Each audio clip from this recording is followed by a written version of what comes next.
Gila guys, ngeri banget ini guys. Lu tau gak sih negara Cina yang hari ini lu pakai tuh handphonenya merek Cina, TV-nya, kulkasnya lu pakai semua merek Cina. Bahkan mobil pun hari ini mobil paling canggih yang lu pakai pun hari ini gue yakin mobil listrik lu juga merek Cina. Jangankan bikin mobil guys, mereka udah bisa bikin pesawat jet, rudal, nuklir, sampai kapal selam aja Cina udah bisa bikin. Kok bisa negara Cina itu sehebat itu ya, semodern itu? Bahkan kota-kota yang dibangun oleh orang Cina jauh lebih keren, jauh lebih modern dibanding kota-kota yang ada di Jerman, di Paris, di Amerika Serikat sekalipun. Tapi lu percaya gak guys, negara Cina ini 40 tahun yang lalu itu hampir 800 juta penduduknya di bawah garis kemiskinan. Ngeri banget lu. Artinya apa? Mayoritas penduduk Cina, sekitar 80% penduduk Cina itu hidup di bawah garis kemiskinan ekstrim. Tapi sekarang semuanya kok bisa berubah ya? Lu tau gak sekarang orang yang miskin ekstrim di Cina jumlahnya berapa? Dari 800 juta itu hari ini 0. Gila guys. Kok bisa negara Cina membuat keajaiban seperti itu ya? Lu penasaran gak sih apa sih rahasia suksesnya Cina? So kalau lu penasaran dan ilmu apa yang bisa kita ambil nih, pelajaran dari negeri seberang, lu jangan skip video ini. Let's check this out. Jadi teman-teman kalau kita tengok ke belakang ya sekitar tahun 1978 itu Bank Dunia, World Bank itu udah bikin penelitian. Mereka bilang Cina ini dalam bahaya. Jumlah penduduk miskin di Cina itu sekitar 770 juta jiwa guys. Lu bayangin hari itu penduduknya mereka sekitar 900-an juta jiwa. Jadi dari 900 juta jiwa 700-nya itu miskin, ekstrim lagi. Lu bisa bayangin artinya 80% orang di Cina itu miskin. Sebetulnya kayaknya ngeri banget ya guys, ini kayaknya jumlahnya banyak banget sih, 700 juta manusia miskin, kayak gak bisa kita percaya lah. Tapi memang ternyata data menunjukkan hal yang benar. Kenapa? Karena pendapatan per kapita rakyat Cina pada saat itu memang cuma $300 per tahun. Lu bayangin $300 per tahun, bukan per bulan loh, $300 per tahun. Artinya mayoritas rakyat di Cina per harinya itu pegang duit gak nyampe $1 bro. Karena kalau $1 satu tahun kan 365 hari ya, berarti $365. Tapi ternyata duit orang Cina pada saat itu di bawah $1. Bahkan lu kalau hari ini pergi ke pinggir jalan ngemis-ngemis, gue yakin lu bisa dapat duit lebih dari $10 sehari. Di Cina $1 nggak nyampe guys, sedih loh. Dan kontribusi mereka terhadap perekonomian dunia juga kecil banget, padahal penduduk mereka banyak banget. Kontribusi mereka itu nggak nyampe 1,5%. Dan ini jauh banget dibandingkan posisi Cina sekarang yang perekonomian nomor 2 terbesar di dunia guys. Padahal zaman dulu cuma 1,5%, ngeri nggak sih? Terus kenapa guys ya negara Cina itu bisa miskin banget, miskin ekstrim di tahun 1978? Apakah mereka ketimpa meteor sehingga musnah di sana lahan pertanian, perkebunan, atau pabrik-pabrik? Ternyata enggak juga, meteornya sih ada tapi yang bikin ya orang mereka sendiri. Nah pada mulanya sih kenapa mereka miskin banget di tahun 1978? Karena memang pada saat itu ya perekonomian negara Cina masih bergantung pada sektor pertanian. Jadi kita mencatat guys, minimal ada 6 alasan nih yang membuat Cina itu menjadi negara yang super miskin di tahun 1978. Lu tau lah semua negara itu tidak langsung otomatis jadi negara modern, negara manufacturing, negara industrialis besar seperti Cina hari ini, tidak guys. Semua selalu berawal menjadi negara agraris dulu. Semua orang harus bisa ngasih makan rakyatnya dulu. Nah inilah salah satu kesalahan fatal yang terjadi di tahun 1978 di Cina. Karena di tahun 1978 Cina itu menerapkan sistem pertanian yang menggunakan kolektivitas total. Nah ini era sebelum reformasinya Deng Xiaoping nih guys. Nah di era Mao Zedong itu hampir seluruh lahan pertanian dimiliki negara yang pakai sistem komunis. Jadi ya milik rakyat lah. Maksudnya gimana? Petani itu nggak punya lahan sendiri guys. Semua hasil panen itu wajib diserahkan ke negara. Ujung-ujungnya apa? Negara monopoli. Negara menentukan target produksi. Tapi hasilnya nanti dibagi rata, namanya juga komunis. Bukan berdasarkan performa kerja masing-masing petani. Jadi lu mau males-malesan kek, lu mau rajin kek, hasilnya dibagi rata. Nggak adil dong. Kalau ada petani yang kapitalis, yang individualis, yang profesional, yang lebih ahli, lebih rajin, ujung-ujungnya mendapatkan reward yang sama sedikitnya seperti orang lain. Kan sedih dong. Ujung-ujungnya apa? Petani ya kehilangan semangat. Nggak ada lagi insentif buat mereka untuk bekerja lebih keras lagi. Akibatnya produktivitas pertanian menjadi stagnan. Produksi pangan rendah. Dan petani karena semakin malas untuk bekerja keras, ujung-ujungnya memiliki penghasilan yang sangat kecil. So lu bayangin aja kalau semua pegawai kantor digaji yang sama, mau kerja keras atau malas-malasan tetap dapat gaji yang sama, ujung-ujungnya pasti produktivitas jadi turun. Jadi dari situ lu udah bisa lihat ya, ternyata sistem pertanian yang sifatnya kolektif itu nggak membawa dampak yang positif, tapi membawa dampak yang negatif, membuat orang jadi malas bertani. Karena ujung-ujungnya hasilnya disita oleh negara. Nanti dibalikin lagi ya, tapi dibagi sama rata karena sifatnya komunis. Ternyata buruk. Itu faktor yang pertama guys. Nah yang kedua ini jadi masalah besar ketika negara ikut campur nih dalam menentukan harga jual komoditas pertanian. Yang kedua ini masalahnya adalah harga petani menjadi sangat-sangat rendah. Karena mereka wajib beli sama negara. Negara ternyata jadi semena-mena. Mana negara pun juga gak punya duit. Gak tahu pun cara ngelolanya. Jadi mereka hanya bisa nyuruh orang-orang pada nanam. Nanti negara yang beli. Tapi harganya ditekan serendah-rendahnya guys. Jadi petani dijadikan budak. Karena pemerintah membeli hasil panen petani dengan harga yang sudah ditentukan sama negara. Masalahnya gini guys. Kalau harga beli sering banget ya jauh di bawah harga pasar. Yang tujuannya nih sebenarnya gara-gara makanan dari petani itu kan nanti dibawa ke kota. Negara pengen di kota orang-orang tidak demonstrasi. Negara pengen tidak terjadi inflasi di kota-kota besar. Ada banyak orang hidup di kota besar. So, negara punya tujuan yang baik supaya rakyat di kota bisa tetap makan dengan harga murah dan ujung-ujungnya bisa mendukung industrialisasi. Jadi lu kalau ada yang jadi buruh pabrik makan di warteg, wartegnya murah. Idenya bagus gak sih guys? Ya kalau lu lihat,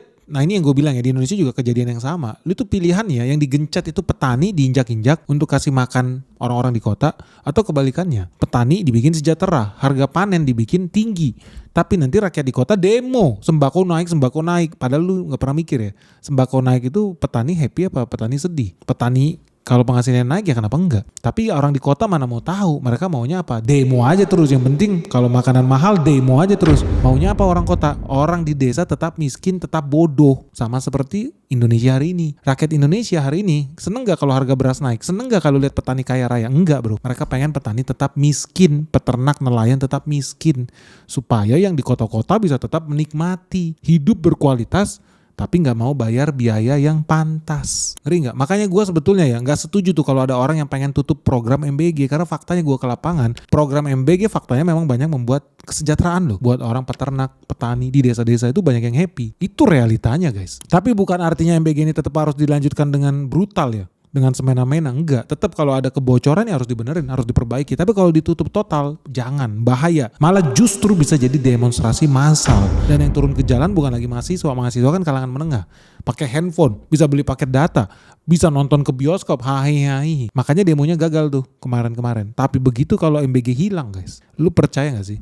Gua jamin yang demo lagi ke jalan bukan mahasiswa kalangan menengah yang punya akses ke Twitter, komplain di Instagram, no. Yang turun ke jalan adalah orang-orang yang bawa cangkul, orang-orang pedesaan, orang-orang dari dunia pertanian, perkebunan, nelayan guys. Artinya Cina pada saat itu juga ketemu masalah yang sama. Mereka pengen makanan buat orang-orang kota itu tetap murah. Mereka pengen buru-buru di pabrik yang bekerja di industri bisa makan dengan terjangkau.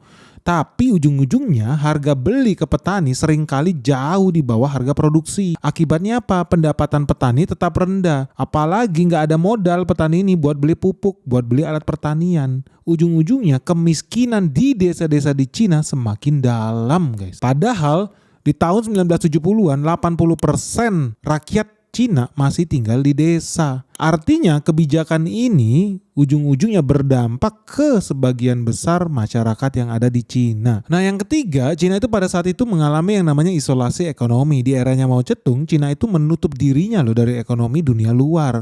Jadi contohnya nih, kalau ada investor asing mau invest, nggak boleh, dihalang-halangin, dipersulit. Lebih gila lagi, Cina pada saat itu pun mempersulit ekspor. Jadi ekspor Cina pun sangat kecil. Dan wajar aja ekspornya sangat kecil. Kenapa? Karena teknologi dari luar pun sulit masuk. Artinya perdagangan internasional di Cina sangat-sangat terbatas karena mereka mengisolasi dirinya sendiri. Akibatnya ya industri di Cina berkembang lambat, produktivitas rendah, nggak banyak pilihan lapangan kerja yang modern. So, suka nggak suka, akibatnya pertumbuhan ekonomi mereka menjadi sangat rendah. Nah dari sinilah kemudian isolasi ekonomi ini menyebabkan alasan yang keempat guys. Karena mereka mengisolasi ekonominya, kalau lu hari itu hidup di Cina, lapangan kerjanya menjadi terbatas. Jadi karena isolasi ekonomi itu, ya suka nggak suka sektor swasta di Cina menjadi mandek, stunting guys, tidak berkembang. Karena pilihan pekerjaan di sana saat itu cuma menjadi petani, atau kerja jadi karyawan BUMN, atau kerja jadi PNS nih buat pemerintah. Dari sini lu udah bisa lihat ya Cina itu mirip kayak di Indonesia. Kalau lu tanya saat itu cita-cita rakyat Cina apa? Jadi PNS atau kerja di BUMN. Kalau enggak udah lu balik kampung jadi petani guys. So akibatnya kesempatan kerja di Cina sangat sedikit. Upahnya udah itu rendah banget. Udah upahnya rendah, lu mau pindah profesi ya sulit karena profesinya cuma tadi tuh 3 pilihan, sangat-sangat terbatas. Ujung-ujungnya menjadi banyak pengangguran terselubung yang tinggi sekali di pedesaan. Dan ini menciptakan masalah karena penduduk Cina saat itu populasinya sangat besar, mendekati 1 miliar manusia. Ya gimana gak jadi masalah nih nanti guys. Apalagi kalau produksi pangan mereka tidak mampu mengimbangi pertumbuhan penduduk. Terus lapangan kerjanya juga sangat-sangat sedikit dibandingkan jumlah orang yang mencari kerja. Ujung-ujungnya pendapatan nasional harus dibagi rata ke lebih banyak orang. Udah ekonominya bertumbuh sangat-sangat sedikit, pendapatan per kapitanya menjadi sangat rendah. Apalagi tokoh-tokoh politik di Cina saat itu mempunyai ide-ide yang super revolusioner. Seperti apa? Great Leap Forward, revolusi kebudayaan. Ini faktor yang paling besar nih guys, karena dampaknya berlangsung puluhan tahun. Contoh lah Great Leap Forward tahun 1958 sampai 1962. Tujuan Mao itu apa? Mengejar Inggris, Amerika melalui industrialisasi. Dia pingin negaranya menjadi negara industri hanya dalam beberapa tahun. Banyak petani yang dipaksa masuk ke pertanian kolektif itu. Banyak petani dialihkan dari sawah-sawah, pindah ke proyek-proyek industri, kerja di pabrik. Dan produksi baja rumahan itu dipaksakan. Ujung-ujungnya data produksi pertanian yang sebetulnya anjlok parah menjadi seringkali salah. Negara seringkali mengambil terlalu banyak hasil panen karena data dimanipulasi. Negara mengira produksi di desa-desa itu tinggi makanannya, berasnya. Tapi ternyata kan enggak, tipu-tipu. Ternyata persediaan makanan habis, ujung-ujungnya apa? Terjadi kelaparan besar di China guys. Bahkan sebagian besar sejarawan itu memperkirakan 15 sampai 45 juta orang meninggal dunia. Dan ini adalah salah satu bencana kelaparan terbesar di dalam sejarah dunia guys. Dan gak cukup dengan Great Leap Forward ya, kalau bisa tambah hancur kenapa enggak? Mungkin itu ide besar juga di Cina pada saat itu. Mereka kemudian menyambung lagi Great Leap Forward dengan revolusi kebudayaan nih, tahun 1966 sampai 1976. Di sini Mao Zedong mau mempertahankan ideologi komunis dan dia banyak menyingkirkan lawan politik dia. Akibatnya banyak sekolah dan universitas yang ditutup. Guru, ilmuwan, profesional dianiaya. Banyak pabrik diganggu. Penelitian dan inovasi berhenti. Ujung-ujungnya ekonomi tidak lagi jadi prioritas mereka. Dan negara Cina selama 1 dekade sibuk aja dengan konflik internal, konflik politik. Sumber daya banyak tersedot ke sana daripada membangun ekonomi. So ketika Mao Zedong meninggal di tahun 1976, Cina itu mewarisi ekonomi yang stunting, produktivitas rendah, teknologinya usang, dan tingkat kemiskinannya sangat-sangat tinggi guys. So itulah guys yang bikin rakyat Cina itu super miskin tuh di tahun 1970-an. Pertanyaannya, kenapa mereka bisa bounce back ya hari ini menjadi negara industrialis yang sangat maju? Mereka sekarang udah setara negara besar loh, baik secara ekonomi maupun secara teknologi. Jadi apa yang dilakukan Cina guys supaya mereka bisa swasembada pangan? Mereka udah lihat mereka harus memperbaiki dunia pertanian mereka. So pertama mereka memperbaiki sistem kepemilikan lahan. Kalau zaman dulu lahan itu dimiliki oleh negara, dimiliki secara kolektif, digarap bersama-sama, nanti hasil panennya dibagi rata di desa itu, di kabupaten itu, di provinsi itu. Yang akibatnya banyak orang malas dapat jatah juga nih. Nah, setelah tahun 78 direformasi, memang tanahnya itu tetap milik bersama, bisa milik desa atau milik komunitas, kolektif, tapi hak pakainya sekarang diberikan ke tiap-tiap rumah tangga. So, kalau lu males-malesan, ya lu tidak panen. So, cara kerjanya sekarang setiap rumah tangga yang dapat jatah lahan buat dipakai, lu bukan milik, mereka udah bebas menggarap sendiri lahan yang dikasih ke mereka. Mereka kayak petani kontrak. Tapi kalau mereka dikasih lahan nih, dikontrakin lahan sama negara, mereka wajib setor kuota ke negara. Contoh misalkan lu produksi 10 ton, setiap tahun nanti diminta 2 ton buat negara. Nanti sisanya boleh dikonsumsi sendiri, boleh lu jual, terserah. Sisanya jadi milik lu. Beda dengan yang zaman dulu. Zaman dulu begitu lu panen 100% buat negara. Nanti negara kasih sama lu. Komunis nih, lu kerja gak kerja pun dapet. Nah sekarang enggak. Negara akan ambil bagiannya, tapi rakyat bisa simpan sisanya. Artinya di sini dengan metode reformasi yang baru, sekarang kerugian, resiko dari bisnis pertanian ini ditanggung tiap masing-masing kakak, masing-masing rumah tangga. Untung rugi sendiri. Nah menurut gue ini sistem pertanian yang bagus. Kenapa? Karena ini membuat orang jadi lebih bersemangat buat adu-adu produktivitas. Toh udah di cap nih. Oh gue harus nyetor 2 ton. Berarti kalau gua produktivitas cuma 10 ton, berarti gue cuma dapat 8 ton. Mereka udah bisa ngitung sendiri. Kalau jatah negara 2 ton tapi gue pengen tetap 10 ton gimana ya? Naikin aja produktivitasnya ke 12 ton. Jadi jatah negara 2 ton, jatah rumah tangga lu sendiri, kakak lu bisa naik ke 10 ton. Akhirnya apa? Orang berlomba-lomba menanam lebih cerdas. Orang berlomba-lomba menjadi petani yang lebih baik lagi guys. Pinter ini. Nah setelah negara berhasil mereformasi dunia pertanian mereka, apa yang terjadi? Muncul industri-industri turunannya. Simple lah. Orang gak bakal mau buka pabrik keju kalau sapinya aja gak ada. Orang juga gak bakal mau buka peternakan sapi kalau pakan jagungnya juga gak ada. Orang gak bakal mau buka pabrik pakan jagung kalau yang petani jagungnya aja gak ada. Kan simple, itu turutannya panjang guys. So apa yang terjadi ketika Cina akhirnya berhasil mereformasi total dunia pertanian mereka, berhasil swasembada pangan, berhasil mensejahterakan petani mereka, akhirnya hidup industri-industri turunannya. So setelah reformasi total di bidang agraris ya tahun 78 sampai 1984, apa yang terjadi? Cina udah siap pindah ke era industrialisasi. Di sini mulai muncul industri-industri yang dibikin oleh swasta di pedesaan, mulai muncul pabrik-pabrik, mulai muncul pekerjaan-pekerjaan di luar dunia pertanian. Pekerjaan apa? Menjadi mekanik mesin, mekanik traktor, supir truk, kerja di pabrik pakan, kerja di pabrik keju. Mulai muncul pabrik-pabrik pembotolan susu, pabrik-pabrik pembibitan, pabrik-pabrik tekstil. Dan ujung-ujungnya apa? Karena makin banyak industri yang masif yang tumbuh, negara Cina melihat ada opportunity untuk bikin kawasan industri khusus, kawasan ekonomi khusus, yang kemudian di situ bisa masuk investasi asing tanpa takut dirusak nih kebudayaan asli Cina karena udah dibatasin areanya, wilayahnya. Disitulah masuk pabrik-pabrik, disitulah masuk teknologi, disitu masuk modal asing, dan ujung-ujungnya apa? Ekspor Cina jadi tumbuh guys. Dan begitu makin banyak nih kawasan-kawasan industri, kawasan ekonomi khusus, di tahun 90-an akhirnya tercipta lah yang namanya urbanisasi skala besar. Makin banyak orang-orang yang pindah dari daerah-daerah rural, dari daerah pedesaan ke kota-kota. Dan ujung-ujungnya apa? Infrastruktur dibangun. Karena mereka harus pulang kampung, harus ada jalan tol, harus ada listrik, harus ada kereta api. Karena kemudian tenaga kerja mau gak mau harus pindah dari tadinya masyarakat agraris tinggal di desa-desa, sekarang mereka harus pindah ke menjadi masyarakat manufacturing, industrialis, pindah ke sektor yang produktif. Suka nggak suka harus dibangun infrastruktur skala besar sampai ke pedesaan. Dari pedesaan di tengah gunung, di tengah hutan sampai ke pelabuhan di pinggir pantai. Itulah makanya lahir kota yang namanya Shenzhen. Karena setelah dijalankan nih reformasi pertanian, udah berhasil swasembada pangan, pemerintah Cina mulai pede membangun kawasan industri, bukan cuma di kota, tapi juga di desa-desa. Mereka bikin tadi tuh kawasan ekonomi khusus, ada di mana? Ada di Zhuhai, ada di Shenzhen, ada di Shantou. Dan eksperimen tersukses yang hari ini lu bisa lihat adalah contohnya kota Shenzhen, yang sekarang kita tahu merupakan kandang markas nih bagi perusahaan teknologi nomor 1 di Cina, seperti Huawei, Tencent, hingga DJI guys. Nah kalau lu lihat kota Shenzhen hari ini kayak canggih banget. Jauh lebih bagus lah dibanding New York lah yang bau amis kayak comberan guys. Lu lihat Shenzhen nih, padahal baru mulai ya, baru berdiri itu tahun 1980. Dana pembangunan dia saat itu juga murah loh, cuma 30 juta yuan. Itu setara 12,5 miliar rupiah lah buat bangun Shannon Avenue. Kalau lu lihat Shenzhen di zaman itu 1980 ya kayak glodok, kayak kampung guys. Tapi kemudian pemerintah Cina melakukan investasi infrastruktur besar-besaran. Pemerintah Cina investasi hampir 0,5 triliun buat lahan seluas 82 km persegi.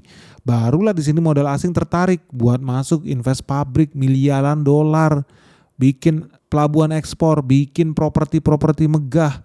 Dan sekarang Shenzhen yang dulunya wilayahnya miskin, kecil, menjadi besar. Untungnya lagi posisinya juga sangat strategik karena sangat dekat dari Hong Kong, kota yang lebih dahulu mengalami modernisasi dari barat guys. Nah dari sini udah bisa lihat lah fasenya Cina ya, dari negara miskin, negara perang internalnya terus-terusan, menjadi negara agraris, swasembada pangan, and then menjadi negara industrialis. Nah kalau lihat data di layar kaca, di tahun 1978 itu mereka punya 770 juta rakyat miskin. Di tahun 2012 jumlahnya turun menjadi 98 juta guys. Ini jauh loh turunnya. Apa yang dilakukan? Ternyata di sini Cina bukan berpuas diri. Ketika mereka sudah sukses menjadi negara industrialis, mereka tetap berupaya mengentaskan kemiskinan.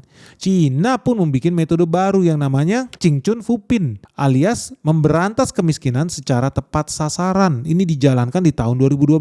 Dan ini strategik banget guys, karena ini salah satu program yang kita harus respect lah, angkat topi ya sama mereka ya. Lu bayangin ya, ratusan juta orang berhasil dihilangkan kemiskinannya, bukan orangnya loh. Jadi dia tidak memberantas kemiskinan dengan membantai rakyat sendiri, tidak, tapi dengan mengupgrade kualitas hidupnya, kualitas manusianya, dan kualitas.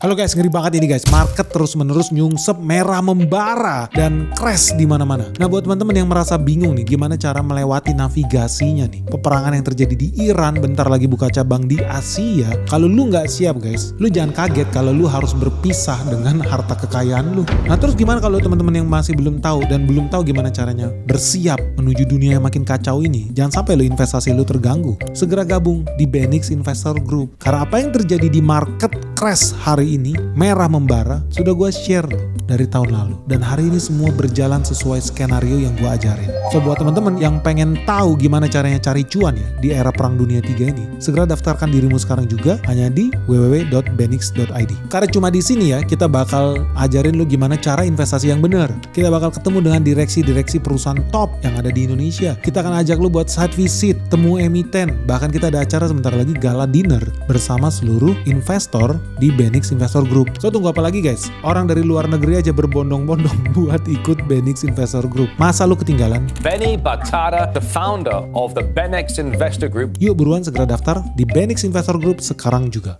Dan kualitas pelayanan negara sama rakyatnya. Ching Chun Fupin itu ada 6 hal penting yang wajib dilakukan oleh anggota partai ini di Cina. Yang pertama apa? Mereka wajib turun-turun ke desa, melakukan pendataan. Jadi keluarga miskin itu didata satu persatu, wajib akurat. Dari situ mereka jadi punya data. Pendapatan mereka berapa? Punya TV nggak? Punya kulkas nggak? Pekerjaannya apa? Sehat atau sakit? Pendidikan ada nggak? Rumah punya nggak? Jadi pendataan itu sangat-sangat penting. Makanya kalau lihat negara kemarin BPS turun ke jalan, survei segala macam banyak yang menolak ya. Nah inilah fase pertama Ching Chun Fupin, pendataan supaya akurat, supaya negara bisa kasih solusi yang tepat guna guys. Ini dilakukan di Cina. Nah setelah pendataan dilakukan, mereka udah punya, apa yang dia lakukan? Dianalisis. Cari penyebab kemiskinannya. Setiap keluarga bakal dicari akar masalah kemiskinannya. Dan udah pasti setiap keluarga beda-beda. Ada misalkan yang sakit kenapa? Karena duit keluarga habis buat biayain kanker orang tuanya. Ada yang gara-gara menganggur puluhan tahun. Ada yang karena rumahnya di daerah yang super terpencil. Ada yang karena putus sekolah. Ada yang karena memang gak mampu bekerja. Baru setelah itu dicari yang ketiga nih solusinya. Bantuan yang akurat. Karena solusi ini gak bisa diglobalkan guys. Oh semua butuh pupuk, semua kasih pupuk. Oh semua kasih bibit, gak bisa. Cina bilang harus pakai data, harus akurat. Kalau udah didata penyakit masalahnya, solusi baru bisa dikasih secara detail. Contoh, lu mau bikin usaha kagak ada modal, disuntik modal sama pemerintah. Lu pengen kerja, tapi gak bisa. Lu udah nganggur 10 tahun, kenapa? Karena skill lu gak cocok dengan kebutuhan zaman. Lu cuma bisa benerin mesin karburator. Hari ini banyak motor injeksi. So yang dilakukan negara apa? Lu dikasih pelatihan kerja. Lu mau jadi petani, lu punya semangat jadi peternak, tapi gak ngerti caranya, lu gak punya modalnya. Oke, dikasih bibit sama negara. Dikasih indukan sapinya. Diciptakan lapangan kerja sampai ke tingkat desa. Jadi memang solusinya beda-beda setiap keluarga guys. Hebat sih. Dan kenapa bisa beda-beda? Ya karena mereka udah punya pendataan sehingga bantuannya tepat sasaran. Nah yang keempat, Cina juga namanya juga negara komunis ya. Mereka punya nyali untuk melakukan intervensi. Ini jalur intervensi khusus. Ada beberapa kemiskinan ekstrim yang memang mau gak mau harus diputus melakukan tindakan yang tegas. Intervensi langsung guys. Contoh apa? Banyak orang miskin itu karena bikin rumah di ujung gunung guys. Gak bisa diakses. Pakai jalan gak bisa. Kasih saluran telepon pun ya mahal. Masa bikin BTS cuma buat 2 rumah di ujung gunung kan gak worth it. Atau bangun jaringan listrik kan enggak. Yang paling bener apa? Relokasi, pindah. Paksa, biarin paksa. Supaya apa? Kualitas hidup dia jadi lebih baik. So negara di Cina berani melakukan relokasi, intervensi langsung. Ada orang tua yang gak bisa dibilangin, anaknya gak apa-apa, gak usah sekolah, gak apa-apa nanti bodoh. Sama negara Cina gak bisa loh. Di penjara orang tuanya karena gak berhasil mendidik anaknya. Jadi negara berani, disita anak lo, masukin ke sekolah, dibiayain sama negara. Negara di sana intervensi keras guys, langsung buat masa depan yang lebih baik. Cuman ya ini dilakukan juga nggak asal-asalan, mereka juga ada pendampingan. Nah ini yang nomor 5 nih, negara melakukan pendampingan. Jadi petugas-petugas partai itu turun langsung ke desa. Mereka lakukan apa? Pendampingan terhadap warga, dicatat udah lebih baik bagus belum, udah datang belum pupuknya, sudah ditanam belum, kemarin hasil panennya bagus atau tidak. Jadi petugas partai komunis Cina itu susah banget guys. Mereka mau nggak mau ya kalau mau karirnya bagus, nanti di ditunjuk jadi pejabat yang lebih tinggi lagi, ya lu harus kontribusi nyata. Lu turun ke jalan, lu turun ke rumah-rumah. Itu yang dilakukan oleh petugas partai di Cina. Mendampingi rakyat, lihat kesulitannya, kesusahan hidupnya, terus lapor sama bos lu tuh di partai itu. Jadi fungsi petugas partai itu lu lakukan monitoring, iya. Pengawasan iya, dana desa lu awasin, anggaran negara lu awasin sama petugas partai. Dan lu juga wajib menjadi penyambung lidah rakyat. Lu wajib bisa menghubungkan warga ke program-program pemerintah. Itulah tugasnya petugas partai komunis Cina, bro. Gue dulu waktu kuliah di Belanda, teman-teman gue dari Cina, itu ada yang memang petugas partai komunis Cina, guys. Jadi mereka punya kartu anggota. Malu sih dia ngakuin dia petugas partai. Kenapa? Karena ternyata banyak tuntutannya. Contoh nih, misalkan dia harus jaga sikap, dia harus pakai pakaian yang proper, dia harus berkata-katanya nggak ngasal, karena dia membawa identitas China. Jadi sebegitunya orang kalau punya kartu membership partai komunis Cina, woi mereka benar-benar hati-hati banget, guys. Bener-bener jaga sikap banget, kagak ngaco orangnya dibandingkan teman-teman gue yang lain yang bukan anggota partai komunis Cina. Nah semua program-program cincun tadi itu ya mau gak mau itu juga harus ada proses verifikasi. Jadi pendataan dilakukan, dicari penyebab kemiskinan, dikasih solusi yang tepat akurat, dikasih pendampingan. Terakhir juga harus ada verifikasi. Ini lagi-lagi tugasnya si orang partai ini, guys. Dia bakal jalan nih sama kepala desa, sama orang-orang dari kelurahan. Buat apa? Buat ngecek satu-satu. Lu udah keluar belum dari kemiskinan? Dan ini memang harus diverifikasi karena bisa jadi pejabat di desa itu ngibul, guys. Orang-orang kabupaten kelurahannya bohong, tahu-tahu bilang ya ini udah terima bantuan, oh ini udah kaya raya, oh ini udah beli Ferrari baru nih petani ini. Bisa ngibul. So petugas partai itu harus turun, harus ngecek. Kalau enggak dia dihukum mati, bro. Petugasnya yang dihukum mati loh. Bukan rakyatnya, enggak. Petugasnya bisa dihukum mati sama negara. So dia harus lakukan apa? Dia harus cek betul ke rumah-rumah itu. Bajunya udah bener belum? Dilihat dari pakaiannya, compang-camping nggak? Bisa beli sepatu nggak? Bisa beli makanan yang cukup nggak? Dapat akses nggak ke kesehatan, ke pendidikan? Mampu sekolah nggak? Dan mereka bisa punya rumah nggak? Rumah yang aman, yang nyaman. Nah ini penting dan ini dicatat sama mereka ketika mereka melakukan survei. So makanya penting banget teman-teman yang namanya data. Nah dari kemarin banyak orang kan bilang oh MBG tidak tepat sasaran. Ya wajar aja lah, emang kita gak punya data. Lalu aja diperiksa orang BPS kagak lu kasih masuk, orangnya gimana mau tahu. Gimana bisa, guys? Gak bakal tepat guna. Kasih BLT salah sasaran, gua jamin salah sasaran. Gimana mau tepat, bro? Datanya aja kagak ada yang akurat. Siapa yang punya data akurat? Susah. Tapi di Cina kenapa bisa? Simple, karena cuma satu partai. Lu menolak, pergi lu ke Gunung Himalaya, lu selesai di sana. Jadi dari situ lu bisa lihat lah Jing Chun Pupin ini menurut gua oke banget. Sukses banget.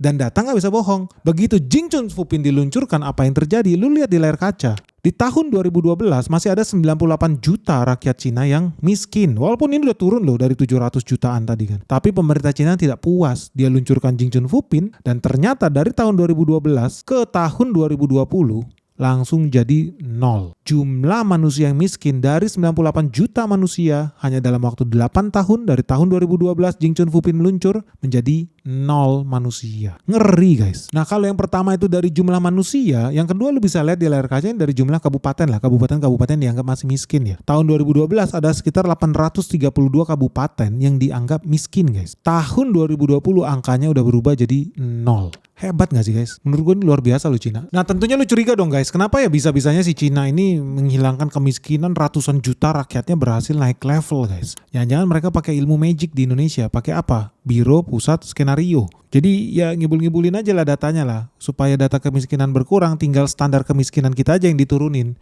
Jadi kalau standar orang dianggap miskin 1 juta, kita bikin aja jadi 500.000 gitu. Gak mau jadi banyak orang tuh yang naik level dianggap lagi tidak miskin. Nah, itulah strategi yang biasanya dipakai di negara Kazakhstan, guys. Nah terus kalau di Cina gimana? Apakah begitu? Mereka mainin standar, diturun-turunin. Ternyata kagak, guys. Lu bisa lihat nih di layar kaca. Cina itu ternyata bisa naikin rakyat miskinnya bukan dengan manipulasi data tingkat kemiskinannya. Tidak. Karena di tahun 2012, pendapatan per tahun di Cina yang dianggap miskin itu kalau penghasilan lu di bawah 2.300 yuan dalam 1 tahun. Terus negara Cina, apakah dia lakukan manipulasi supaya banyak rakyatnya jadi kaya secara statistik? Ternyata tidak. Malah Cina naikin standarnya, guys. Di tahun 2012 lu dianggap miskin kalau penghasilan lu di bawah 2.300 yuan. Di tahun 2020 negara Cina bilang gak boleh, gak layak orang hidup dengan duit 2.000 yuan. Kita naikin deh standar miskin tuh 4.000 yuan. Jadi kalau lu di bawah 4.000 yuan baru lu dianggap miskin. Di atasnya lu dianggap sudah tidak miskin. Nah dengan standar yang dinaikkan itu, Harusnya makin banyak orang-orang Cina yang masuk ke dalam kategori miskin. Tapi ternyata data menunjukkan berkat program Chingchun Fupin ini di tahun 2020 pendapatan per tahun rakyat Cina bukan 4.000 guys. Ternyata jadi 12.500 yuan. Gila nggak? Udah standar pemerintah dinaikin dari 2.000 ke 4.000. Setelah tahun 2020 disurvei, berhasil nggak ya orang-orang ke 4.000? Ternyata realitanya malah ke 12.000 guys. Jadi mereka overachieve target yang mereka bikin sendiri, yang udah mereka naikin sendiri kualitasnya, standarnya. Gila ini Cina ini guys. Jadi teman-teman udah bisa lihat lah dari sekarang ya, bahwa ternyata penting kita bisa swasembada pangan. Penting petani kita sejahtera. Penting kita itu peduli sama dunia pertanian kita. Dan ini yang dilakukan Cina. Karena lu gak bisa jadi negara maju kalau makanan lu aja lu masih impor dari Australia. Kacang kedelai lu masih impor dari Kanada, dari Amerika Serikat. Sedih lu. Ujung-ujungnya negara lu tidak berdaulat guys. Nah Cina udah sadar itu. So lu bisa lihat mereka bisa mengentaskan kemiskinan dengan cara apa? Ya dia reformasi sektor pertaniannya. Dan ini adalah mesin penurunan kemiskinan di daerah pedesaan. Dengan apa? Memajukan dunia pertanian di sana. Baru kemudian mereka mengembangkan kawasan ekonomi khusus. Disinilah digenjot nih industrialisasi, pabrik, ekspor, investasi supaya juga bisa membuka banyak lapangan kerja. Setelah pelan-pelan terjadi peralihan nih tenaga kerja dari sektor agraris ke industri, dan dari situ udah bisa lihat bahwa makin banyak orang yang bisa bekerja, punya penghasilan karena Cina udah berhasil melakukan peralihan tenaga kerja dari sektor agraris ke industri. Tapi ternyata itu tidak cukup kalau mau bikin tingkat kemiskinan tuh nol guys. Cina upgrade lagi, dia bikin program khusus Chingchun Fupin itu, pendataan itu, pendampingan itu, solusi yang akurat itu. Ternyata ya Chingchun Fupin tetap diperlukan meskipun negara Cina udah jadi negara industrialis, mereka tetap perlu melawan kemiskinan ekstrim dengan mendata setiap keluarga yang miskin, lalu kasih solusi yang akurat, solusi yang tepat guna, solusi yang sesuai dengan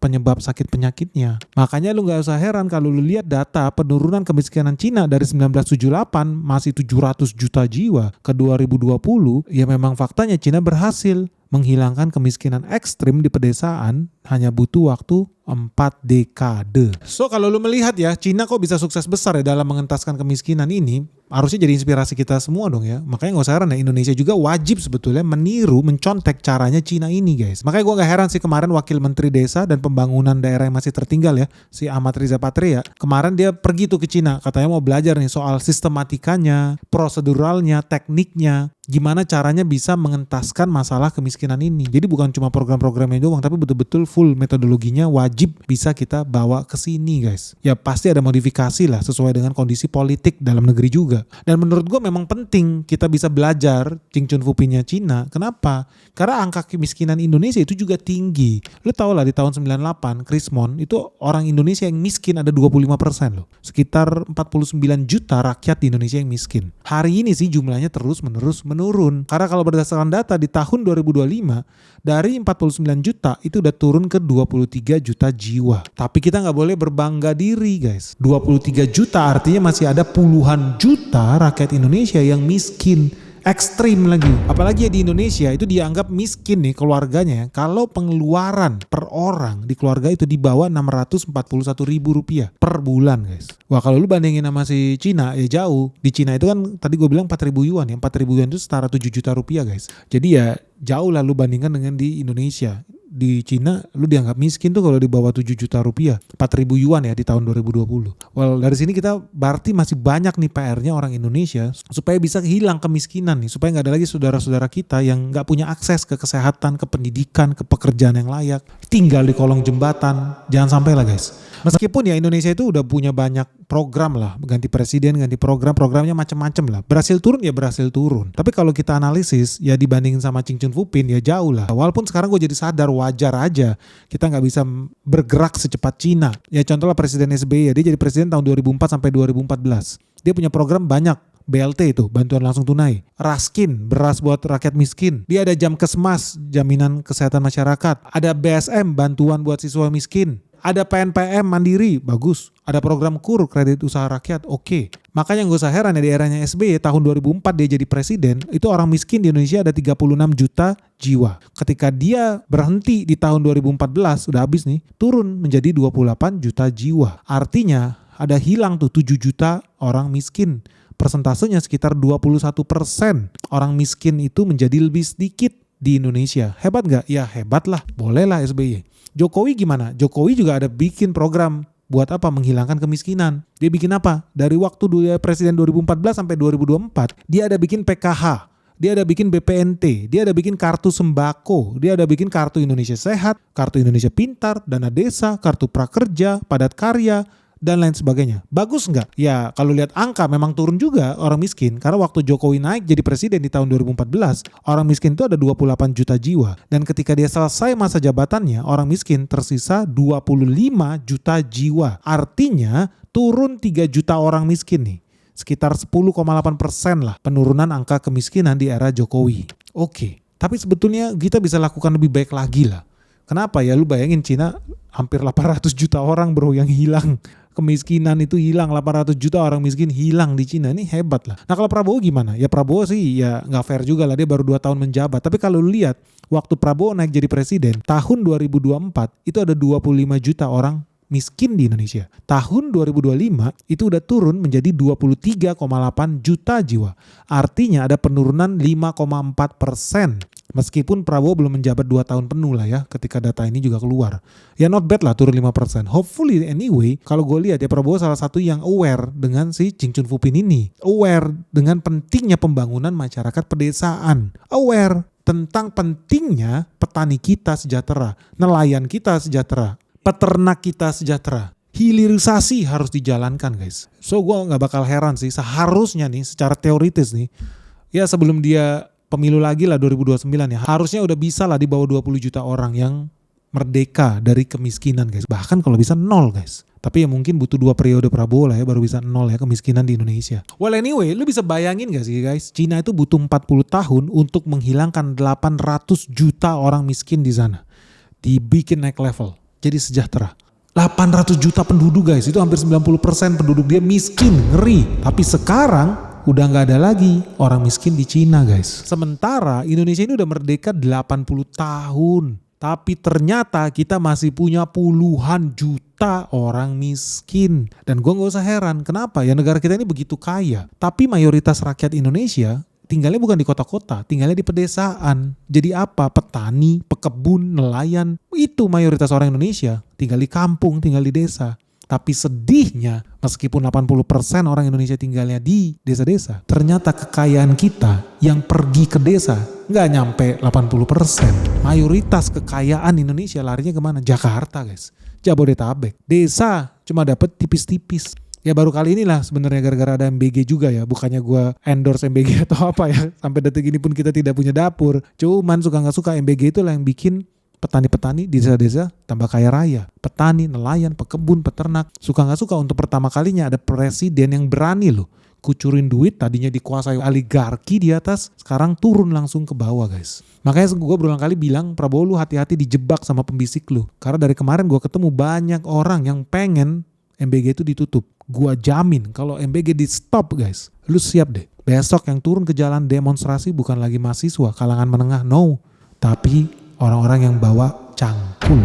Saudara-saudara kita yang selama ini rugi, miskin, jadi petani. Tapi baru sekarang lah, jujur lah teman-teman di sini petani. Lu baru 2 tahun, 3 tahun terakhir ini kan lu berasa jadi sejahtera, jadi petani di Indonesia. Fakta loh, itu gue lihat di mana-mana. Well anyway, lu optimis gak sih Indonesia bisa mengcopy paste tuh strateginya Cina, Ching Chun Fupin? Lu optimis gak kita bisa memberantas kemiskinan guys? Bikin kemiskinan itu jadi 0. Jangan cuma turun 10%, 15%. Enggak lah. Bikin jadi 0 guys. Jangan sampai ada lagi saudara kita yang masih miskin di Indonesia ini. Lu setuju gak sih? Dan pertanyaannya adalah, jangan-jangan kita itu udah bisa memberantas kemiskinan di Indonesia, memberikan kekayaan bagi seluruh rakyat Indonesia, sumber daya alam kita, tapi kita nggak dimampukan. Kita dimiskinkan secara sistematis sama siapa? Oligarki, koruptor, sama penguasa elit-elit partai. Ya Cina mungkin bisa begitu karena dia satu partai. So Indonesia bisa gak guys? Punya peluang gak sih?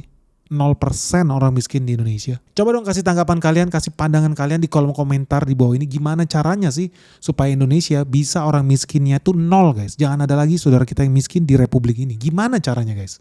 Share dong pandangan kalian. Dan menurut lu berapa tahun lagi sih masalah ini bisa beres dari republik kita ya? Cina butuh waktu 40 tahun untuk menghilangkan 800 juta rakyat miskin di sana. Indonesia udah 80 tahun berdiri nih guys. Kapan kapan nih kita bisa memberantas kemiskinan di republik kita. So, segera share guys pandangan kalian sekarang juga. Semoga video kita bermanfaat. Jangan lupa like and share video kita sebanyak-banyaknya. Salam sehat, salam cuan, bye-bye.